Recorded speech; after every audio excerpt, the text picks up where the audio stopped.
In this video, we're going to be going over Unit 1.2, Examples 1 and 2. And we've already translated numerical expressions, verbal expressions into numerical expressions, and now we're going the other way around. Now, one of the things I want to point out is that there is more than one way to say something. So all of these different ones, more than, some, plus, increased by, added to, combined, all of these phrases mean addition. Less than, subtracted from, difference, decreased by, minus, all of those mean subtraction. Product of, multiplied by, times, anything like that means multiplication. And remember, multiplication can look like this with parentheses, can look like two numbers between a little dot. And then division, you could say quotient by, divided by, even split up evenly. Any of those phrases work with these translations. Okay, so there's more than one way to get these answers right, is what I'm trying to tell you. Now, the simplest way is just to go straight in and just describe exactly what's happening in order. So, for example, it says write a verbal expression for this. And I'm going to just say it out loud, and as I'm saying it, I'm going to write it down. That is the easiest thing to do. So, the first thing I see is a 5. So, 5. And what is it doing to the x cubed, which is right next to it?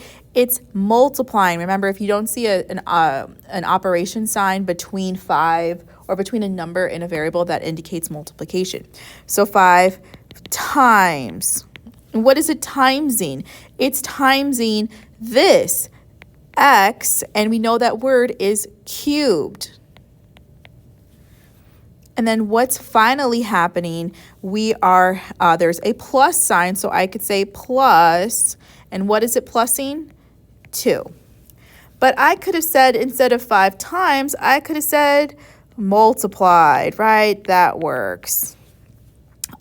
Instead of saying x cubed, I could have said x to the power of 3. I could have said that. Instead of plus, I could have said something else in addition to. I could have even said a phrase more than, and that would have swapped the 2 and the 5 times x cubed around. Any of these would have worked. So you're not wrong if you don't write it exactly like how we write it. So for this one here, it says, which verbal expression represents this? So I need to see something that says 2/5 and then m squared. So let's go ahead and check. 2/5, that's this, so that checks out, times the product of m and 2. So the product of indicates parentheses, but I don't see parentheses here, so this is wrong. The quotient of, I'm going to stop right here, the quotient of 2 and 5 times the product of, so again, wrong, because that indicates parentheses twice, and that's not here. 2/5 of m squared. So I'm going to say that's wrong because that word of there, again, indicates something with an operation, and that's not happening here. 2/5, and what is 2/5 doing to m squared when they're side by side with no math operation? Timesing m cubed. Well, that's not a cube, that's squared. So we're gonna have to go back.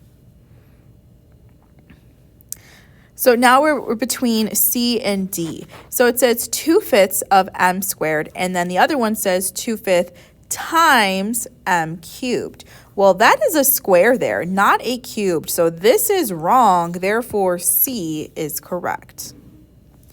All right, let's go ahead and look at example 2. This is an example of, again, just how to convert it when there's some type of grouping involved. Now, both of these answers here that they give us are exactly right. They're perfectly fine, and they're about the same exact thing, but they're worded differently.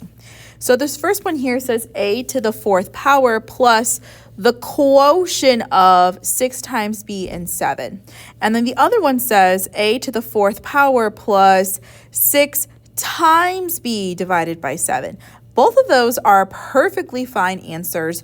The quotient of 6 times b and 7, this indicates that phrase parentheses. And although there's no parentheses involved, remember when we have a fraction, it's implied with my numerator and denominator. So that's why that one works. And then on the bottom, it says divided by. And again, that's because what? Fractions are division, so that's why that works. You can go ahead and compare and contrast what the differences are between these two methods, along with any additional notes you want to add about these translations. Right now, I'm going to go ahead and go to the practice section, and we're going to practice a couple of these together. So again, we're going to just do a few right now, but please understand when you're doing them on your own in class, there's more than one, correct answer. So this first one says this, and again, I'm going to just go ahead and say it. So 4 times Q. So I'm going to say 4, and you could say multiplied by, multiplied with 4 times what? Q. Now, we can say a variable 2 different ways. I'm going to say it this way for this first one, and then for number 2, I'm going to say it a different way. Because Q is a variable, we can write it out this way. Now, for number 2, though, I'm going to say it a little bit differently. Now, it's still multiplication because there's a no operation sign between 1/8 and y. But I'm going to say 1/8 multiplied by, let me scoot over,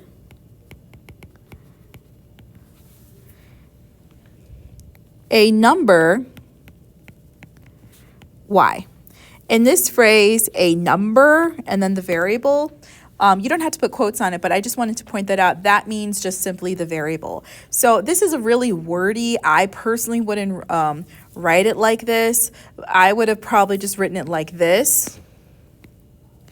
1/8. Whoops.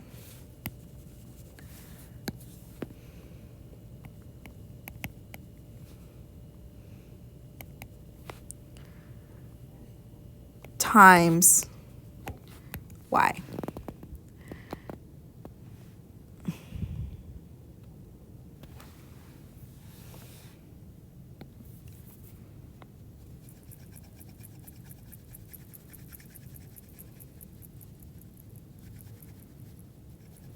Erase that all out.